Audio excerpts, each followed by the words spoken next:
Welcome back to my channel. Let we start the Flatshare Season 6 Leon already September.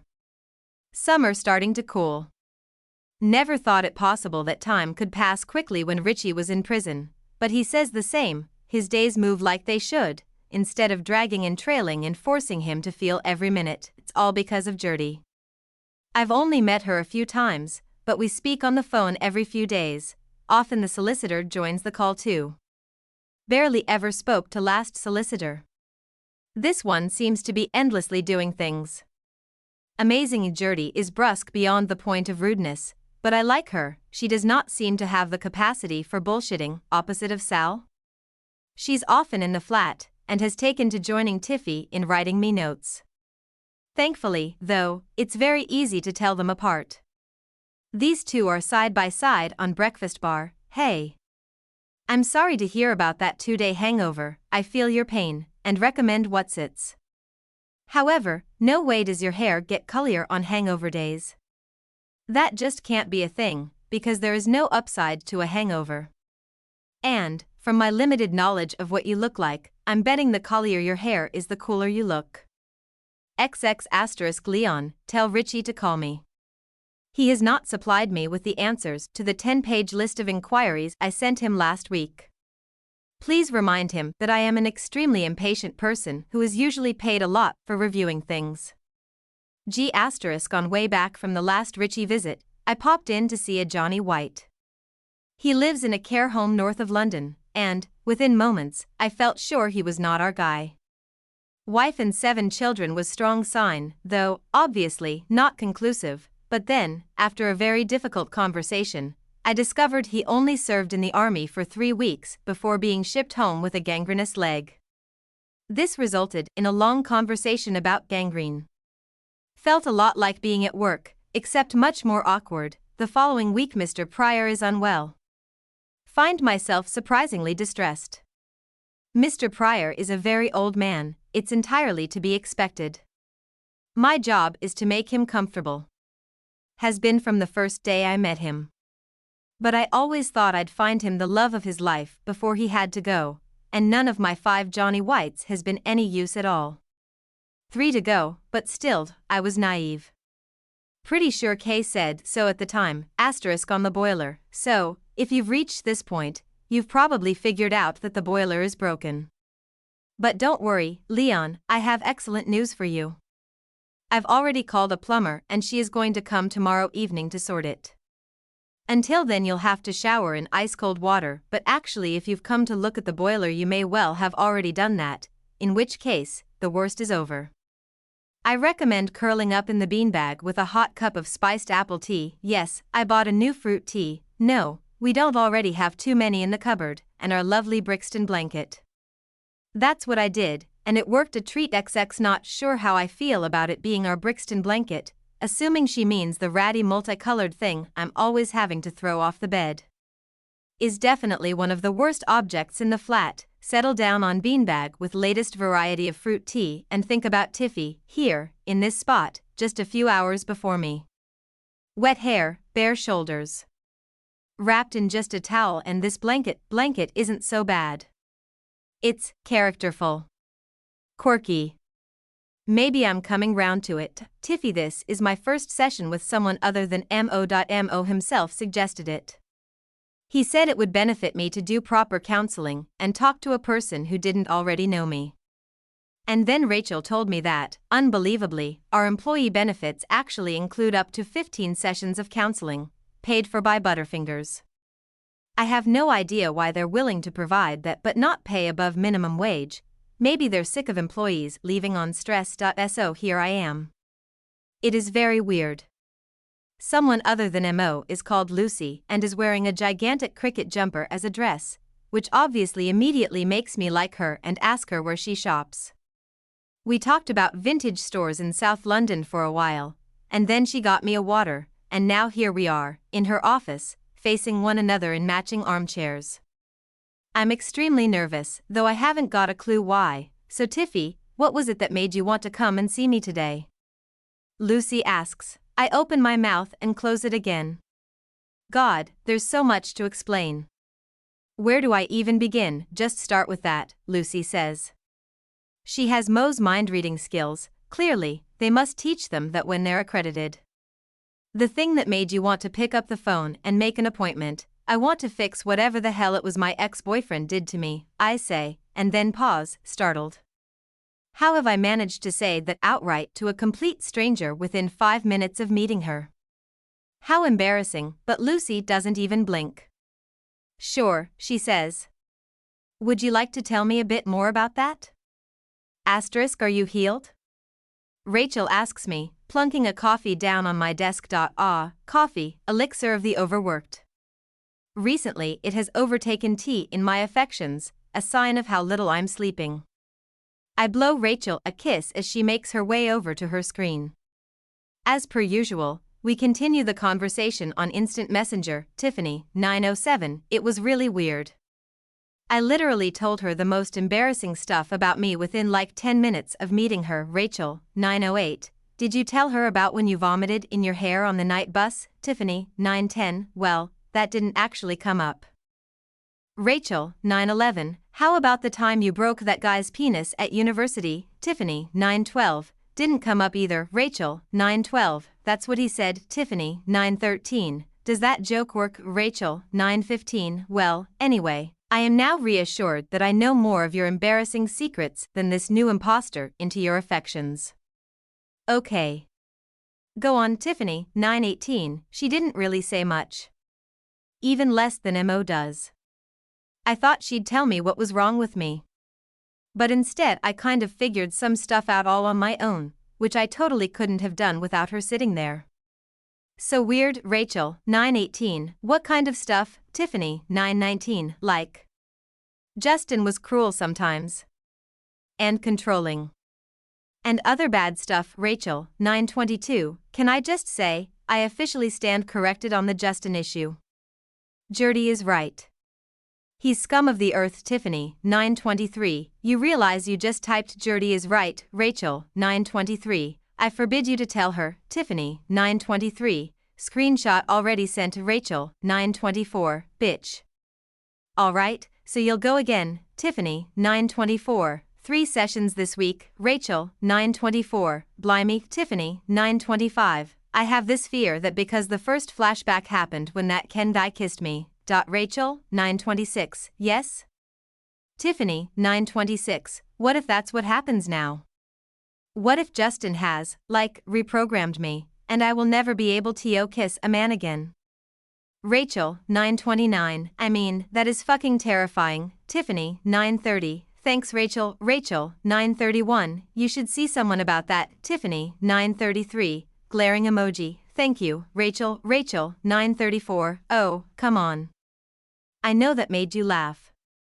As in, I literally just watched you laugh and then try and turn it into a cough when you realized the head of editorial was walking past. Tiffany, 936, did it work, do you think, Tiffy? Do you have a minute, calls the head of editorial shit? Do you have a minute is always bad. If it was urgent but non-problematic, he'd just shout it across the room or send me an email with one of those passive-aggressive red exclamation marks on it.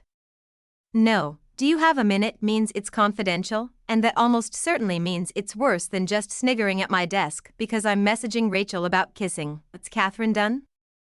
Has she uploaded a picture of her vagina on Twitter, as she threatens to do literally every time I ask her to do another interview at Martin's request, or is it one of the many books that I have completely ignored in the madness that has been Crochet Your Way? I can't even remember their titles anymore.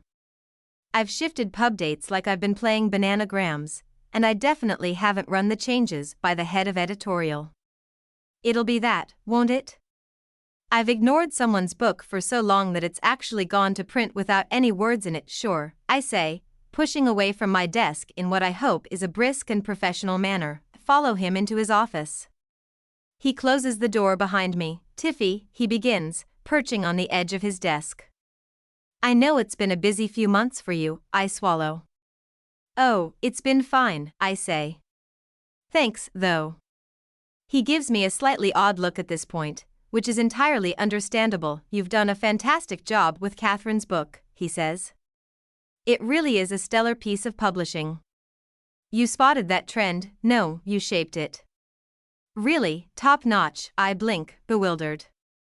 I neither spotted that trend nor shaped it. I've been publishing crochet books ever since I started at Butterfingers, thanks. I say, feeling a bit guilty. We're so impressed with your recent work, Tiffy, that we'd like to promote you to editor, he says. It takes a good few seconds for the words to sink in, and when they do, I make a very peculiar choking noise. Are you all right?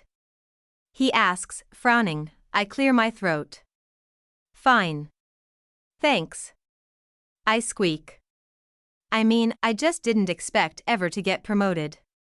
Literally, ever. I had entirely given up hope. It's extremely well deserved, he says, smiling benevolently. I manage to smile back. I don't really know what to do with myself. What I want to do is ask how much more money I'll be getting, but there's no dignified way to ask that question. Thanks so much, I gush instead, and then I feel a bit pathetic, because let's be honest, they should have promoted me 2 years ago, and it's undignified to grovel. I draw myself up to my full height and give him a more purposeful smile. I'd better get back to work, I say.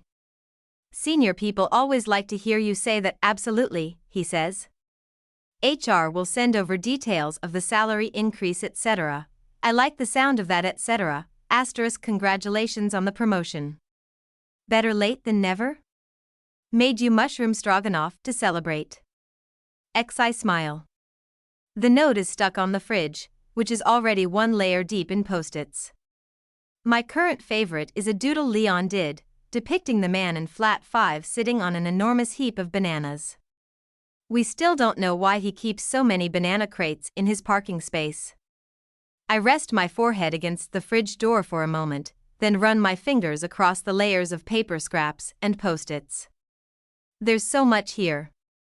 Jokes, secrets, stories, the slow unfolding of 2 people whose lives have been changing in parallel, or, I don't know, in sync. Different times, same place. I reach for a pen. Thank you. I've been doing a lot of celebratory dancing around the flat, just so you know. Like, seriously uncool, trying to moonwalk dancing. I can't imagine that's something you ever partake in, somehow. Can I ask what you're up to this weekend? I'm guessing you'll be staying at your mom's again? I just wondered if you wanted to maybe go out for a drink or something to celebrate with me. Waiting for the reply makes me wish, for the very first time, that Leon and I communicated via WhatsApp like normal people. I'd kill for a little double blue tick right now. Then, when I get home, pasted carefully below my note on the fridge, am partial to the occasional moonwalk from kitchen to living room. Can't come for a drink unfortunately as I'm off hunting Johnny Whites. This one is in Brighton, then, just below, but in a different colored pen. Might be ridiculous idea, but if you fancy a trip to the seaside you could come too. I'm standing in the kitchen, facing the fridge, absolutely beaming. I'd love to come. I totally love the seaside. It legitimizes wearing a sun hat, for starters, or carrying a parasol, which are both wonderful things that I do not get to do enough. Where do you want to meet? The response takes 2 days to come. I wonder if Leon is losing his nerve, but then, eventually, scribbled fast in blue ink, Victoria Station at 10:30 on Saturday. It's a date. Zlian, it's a date? It's a date? What has happened to me? Should have written see you there. Instead, I said it's a date. Which it's not. Probably. Also, I'm not a person who says things like it's a date, even when it is, rub eyes and fidget on the spot. I'm under the departure boards at London Victoria Station, along with 100 or so other people, but while they're all staring up at the boards, I'm keeping my eyes on the exit from the underground. Wonder if Tiffy will recognize me when I've got clothes on. On that point, it's a freakishly warm day for September. Should not have worn jeans. Check directions from Brighton Station are loaded up on my phone. Check time. Check train platform. Fidget some more. When she finally appears, there's no danger of missing her. She's in a canary yellow jacket and tight trousers. Her orange-red hair is thrown over her shoulders and bounces as she walks. She's also taller than most of the people streaming all around her, and is wearing yellow sandals with a heel, giving her an extra few inches on the general population. She seems entirely oblivious of how many eyes she catches as she walks by, which only makes the whole effect more attractive. Smile and wave as she spots me. Proceed to stand awkwardly smiling as she approaches, then, at this extremely late moment, am struck by question of whether we should hug. Hello. Could have spent last 10 minutes of waiting time debating this. Instead, have left it until she is right in front of me, eye to eye, her cheeks flushed from the stuffy heat hanging in the station air. She hangs back, too late for a hug. Tiffy, hey. Me, hi, and then, simultaneously, Tiffy, sorry I'm late. Hey me, not seen those yellow shoes before. Tiffy, sorry, you go. Me, don't worry, you're hardly late, thank God. She spoke over me. Why would I draw attention to the fact I am familiar with most of her shoes? Sounds extremely creepy. We walk to the platform side by side. I keep glancing at her, can't get over how tall she is, for some reason. Didn't imagine her tall. Tiffy looks sideways at me, catches my eye, and smiles. Tiffy, not what you expected. Me, sorry, Tiffy, me. Am I what you expected of me? Oh, Tiffy quirks an eyebrow. Tiffy, as in, before you saw me last month. Me, well, didn't expect you to be so. Tiffy, big. Yay me, I was going to say naked.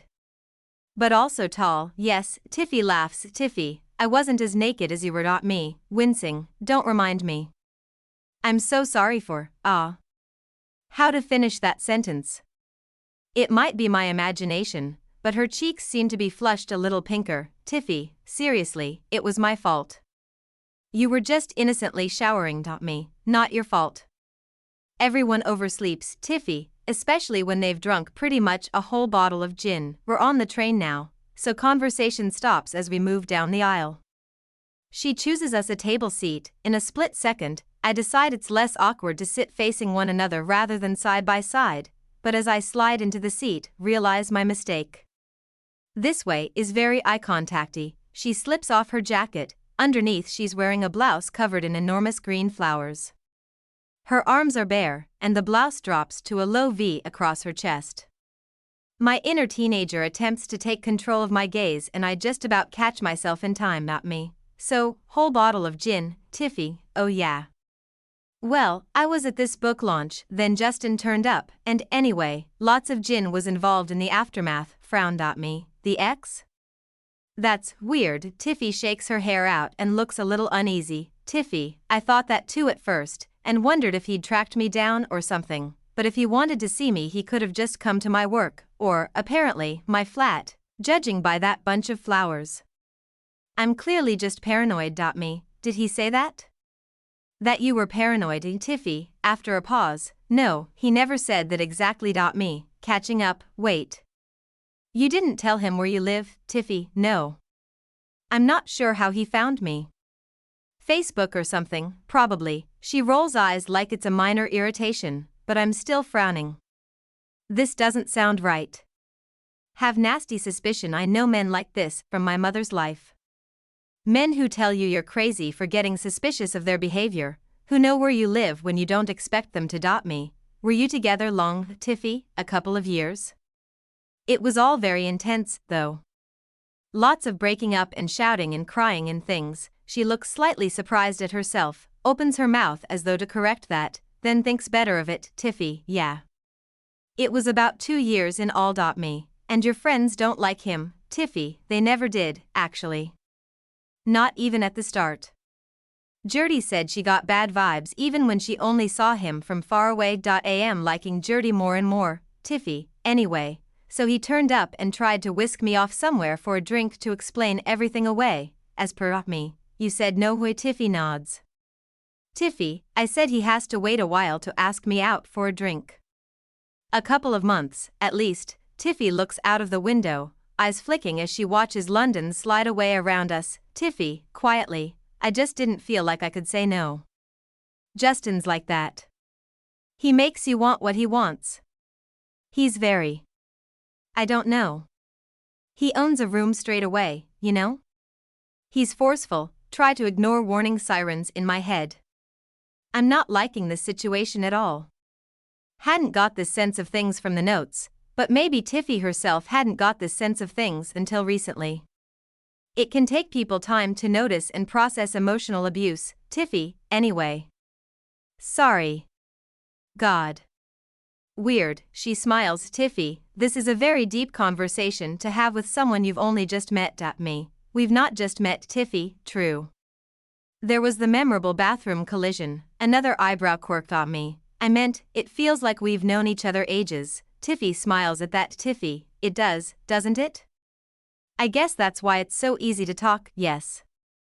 It's true, it is easy to talk, which is even more surprising to me than to her, probably, because there are about 3 people in the world I find it easy to talk to. Tiffy, I don't understand what compelled me to go on about Justin like that. I've not mentioned anything about the counseling or the flashbacks in my notes to Leon. Those post-its make me warm and fuzzy. I'm not ruining them with Justin crap. But suddenly now I'm face to face with him, it feels natural to talk to him about the things occupying my thoughts. He just has one of those non-judgmental faces that make you want to, share, slip into silence as the train speeds through open countryside. I get the sense that Leon likes silence. It doesn't feel as awkward as I would expect it to, more like this is his natural state. It's strange, because when he talks, he's really engaging, albeit in a quiet, intense sort of way. He's looking out of the window, squinting against the sunlight, so I sneak a chance to look at him. He's a little scruffy, in a worn gray t-shirt with a cord necklace around his neck that has the look of something he hardly ever takes off. I wonder what its significance is. Leon doesn't strike me as the type to wear accessories for anything other than sentimental reasons. He catches me looking and meets my gaze. My stomach flutters. Suddenly the silence feels different. How's Mr. Pryor? I blurt. Leon looks startled. Mr. Pryor? Yeah. My life-saving knitter. The last time I spoke to him was at the hospice. I give him a wry smile. When you were busy avoiding me, ah. He rubs the back of his neck, looking down, then shoots me a little lopsided grin. It's so quick I almost miss it. Wasn't my finest moment, I pull a mock stern face. Do I scare you, is that it? A bit. Why? He swallows, Adam's apple bobbing, and pushes his hair back from his face. I think he's nervous, fidgeting. It's absolutely adorable. You're very, he waves a hand, loud? Brash? Larger than life? He winces. No, he says. No, not that. I wait, look, he says, have you ever looked forward to reading a book so much you can't actually start it? Oh, totally. All the time. If I had a grain of self-restraint, I never would have been able to read the last Harry Potter book. The anticipation was painful. Like, what if it doesn't live up to the last ones? What if it's not what I hope it'll be? Right, well. He waves a hand at me. I think it might have been like that, but with me? Yeah.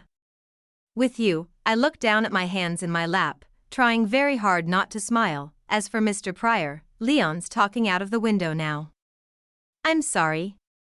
Can't really talk about a patient, oh, of course. Well, I hope we find his Johnny White. Mr. Pryor is lovely. He deserves a happy ending. As we rumble on, slipping in and out of comfortable conversation, I sneak more discreet little looks at Leon across the table. At one point our eyes meet in the window's glass, and we both look away fast, like we've seen something we shouldn't have, and just about feeling that all awkwardness has departed when we arrive at Brighton. But then he gets up to grab his rucksack from the overhead space and he's suddenly standing, with his t-shirt riding up to show the dark band of his Calvin Klein boxers above his jeans, and I'm back to not knowing what to do with myself. I attempt to find the table very interesting. When we reach Brighton there's a weak September sun shining. It's not quite autumn yet. From outside the station I can see streets of white townhouses stretching out ahead of us, dotted with the sorts of pubs and cafes that everyone in London would overpay to have on their street corner. Leon has arranged to meet Mr. White on the pier. When we reach the seafront I let out an involuntary squeal of excitement. The pier stretches out into the grey-blue sea. Like this is a painting of one of those old seaside resorts where Victorians used to hang out in ridiculous knee-length swimwear. It's perfect. I reach into my bag and get out my big, floppy, 1950s sun hat, yanking it onto my head. Leon looks at me with amusement. "What a hat," he says. "What a day," I counter, spreading my arms out wide. "No other headwear would do it justice," he grins. "To the pier?" My hat bobs as I nod. "To the pier." Leon, we spot Johnny White without any difficulty. Very old man, sitting on end of pier. Literally, right on the end, sitting on the railings with feet dangling over. I'm surprised nobody has had him moved. It looks pretty dangerous. Tiffy, on the other hand, is not worried. She bounces, sun hat flapping. "Tiffy, look. A Johnny White of my very own. I bet he's the real deal." I can just tell. Me, impossible. You can't win on first go, but have to admit, Brighton Dweller is a better bet than weed-smoking Midlander was. Tiffy is over there before I've had time to collect my thoughts or consider the safest means of approaching. She climbs onto the railings to join him. "Tiffy," to JW the 6th, "Hello, are you Mr. White?" The old man turns. He's beaming. JW the 6th, "I am indeed." "Are you Leon?" "Me, I'm Leon." "Pleased to meet you, sir." JW the 6th's beam widens. JW the 6th, "The pleasure's all mine. Will you join me?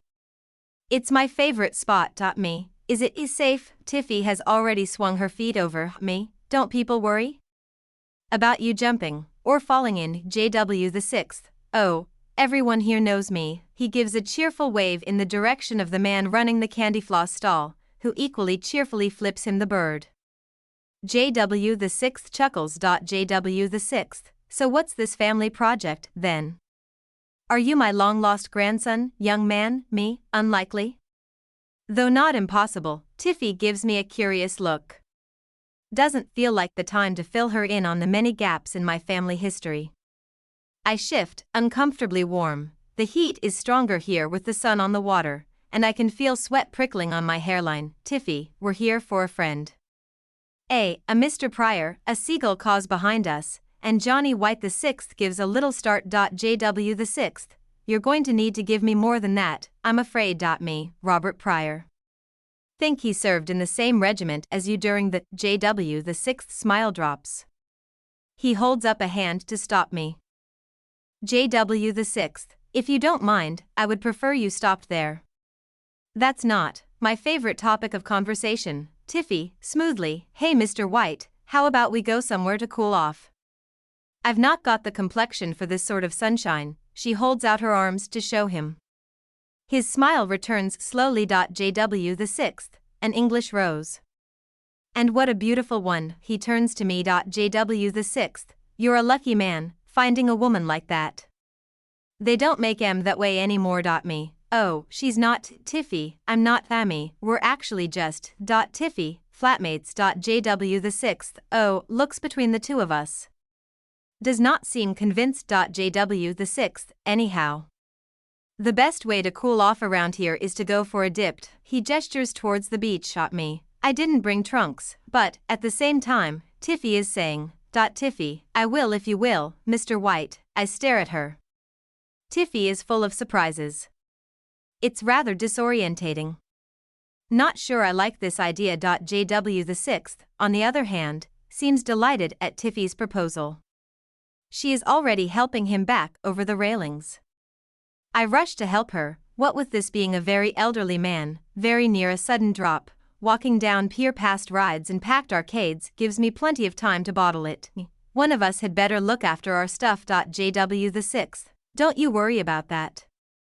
We'll leave them with Radley." Radley turns out to be man with multicolored turban running old school Punch and Judy stand.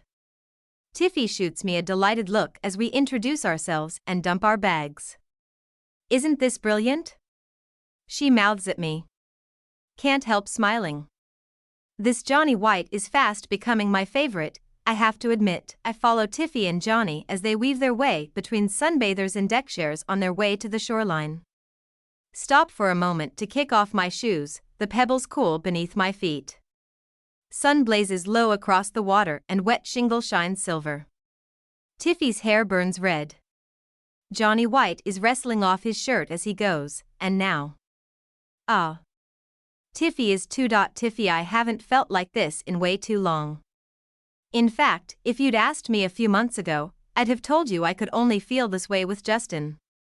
This rush of doing something ridiculously spontaneous, the total aliveness of whirling yourself off plan and shutting up all the bits of your brain that tell you why this isn't a sensible idea. God, I've missed this.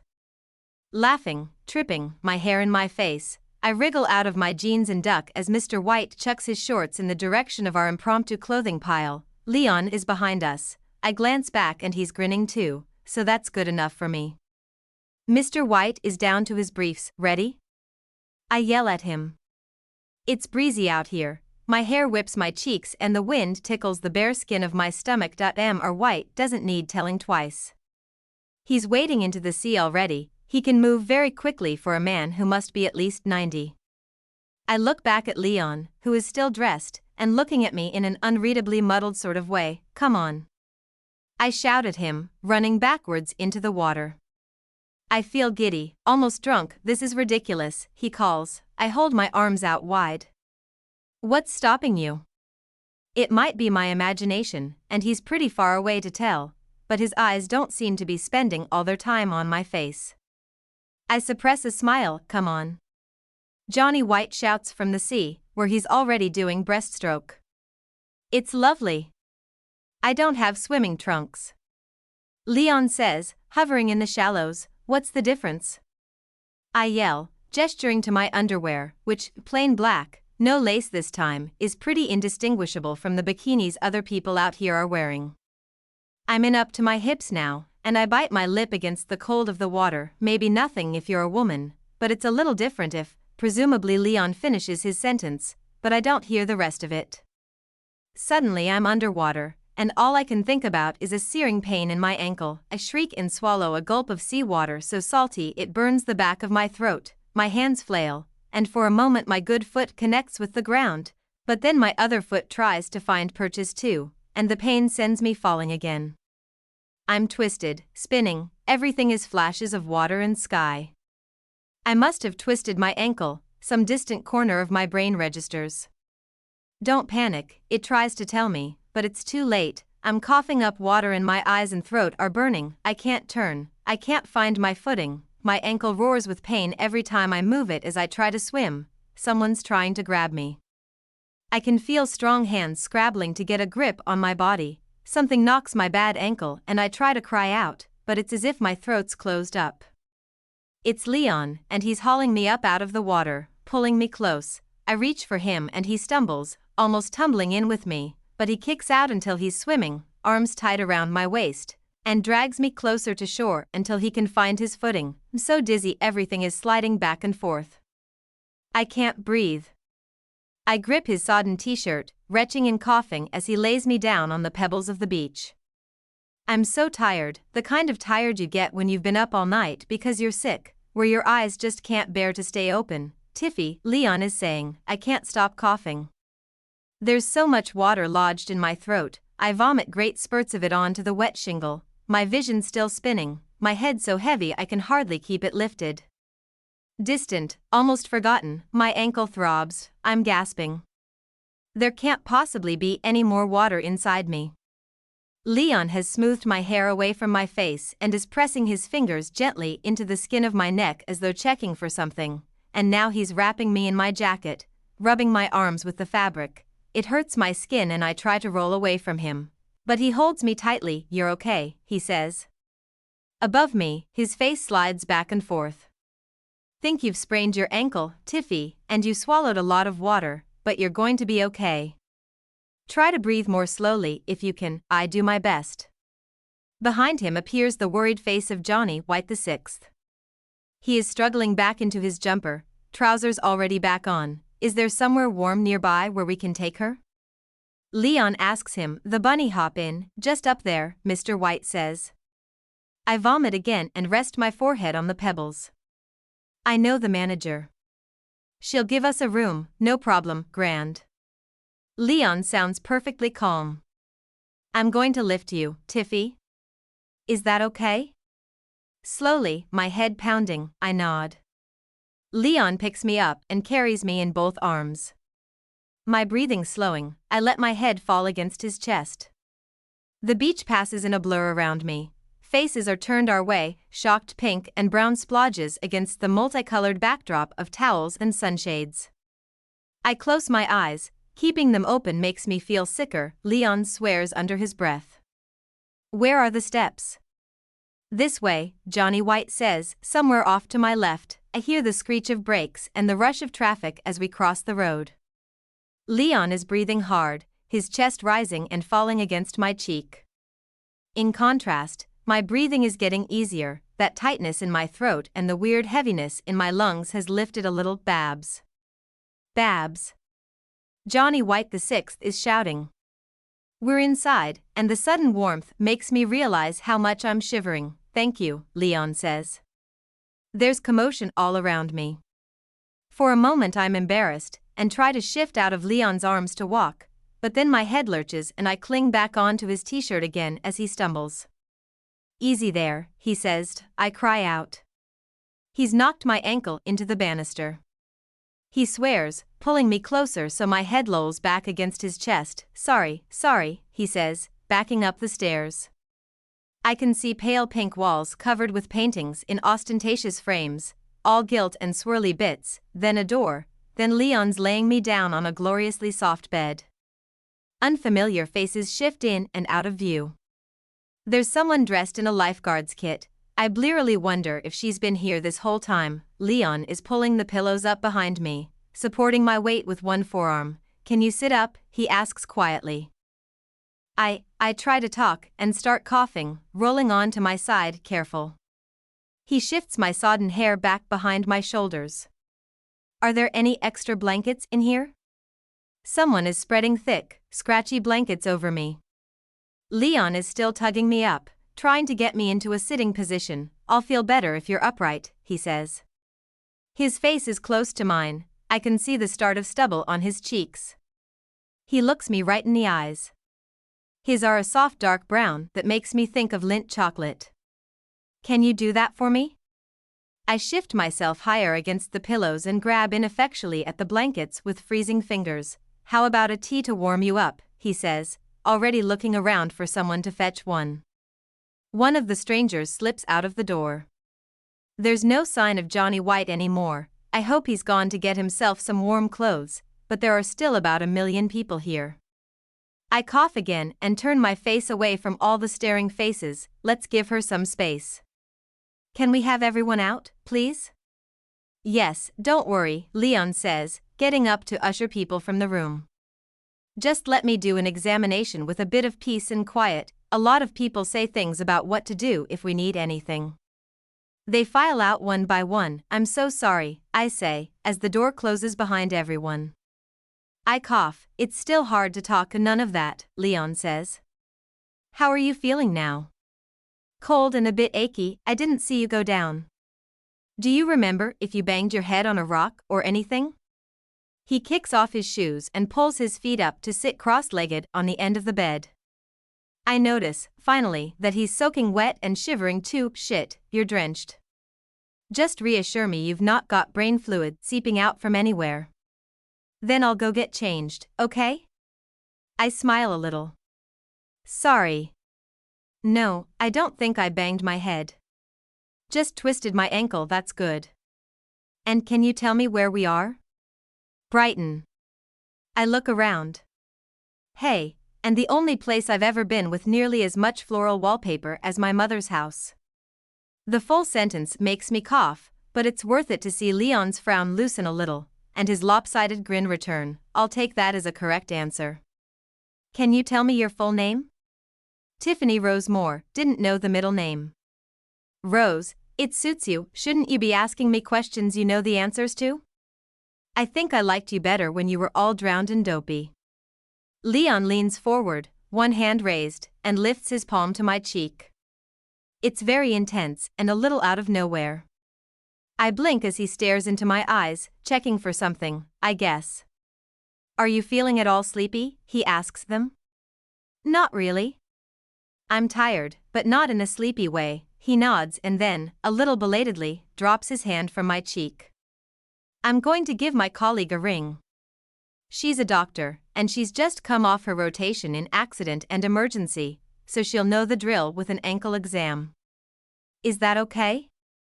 Pretty sure it's just a sprain from your history and what I've seen of how you're moving, but we'd better check. Sure, it's strange being in the room for a conversation between Leon and one of the doctors he works with. He's no different, just as quiet and measured as when he speaks to me, with just the same lilting touch of an Irish accent, but he seems more grown up. Okay, it's a pretty simple exam, Leon says, turning back to me once he's hung up. His forehead is furrowed in a frown, and he perches on the bed again, shifting the blankets so he can reach my ankle. Are you happy for me to give it a go? See if you need to go to A&E? I swallow, suddenly a little nervous.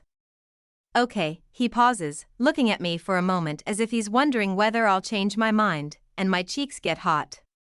Then he slowly presses his fingers to the skin of my ankle, gently feeling for different points until I wince with pain. Sorry, he says, laying a cool hand on my leg. My skin goes goosepimply almost instantaneously, and I pull the blanket up, a little embarrassed.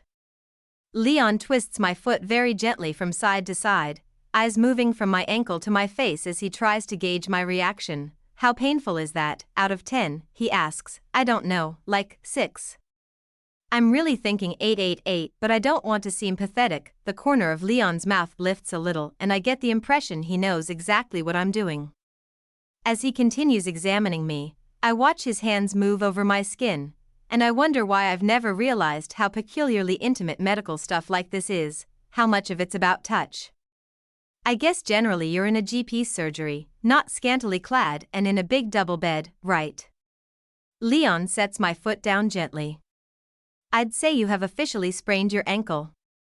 You probably don't need to bother with 5 hours in A&E, to be honest. But we can go if you'd like? I shake my head. I feel like I'm in safe hands right here. Someone knocks at the door, and then a middle-aged lady appears with 2 steaming mugs and a pile of clothes. Oh, perfect. Thank you. Leon grabs the mugs from her and passes one to me. It's hot chocolate, and it smells amazing. I took the liberty of making yours an Irish one, the woman says, giving me a wink. I'm Babs. How are you holding up? I take a deep, shuddering breath. A lot better now I'm here. Thank you so much. Could you just stay with her while I change? Leon asks Babs. I don't need. I start coughing again. Watch her like a hawk, Leon says warningly, and then he slipped off to the bathroom.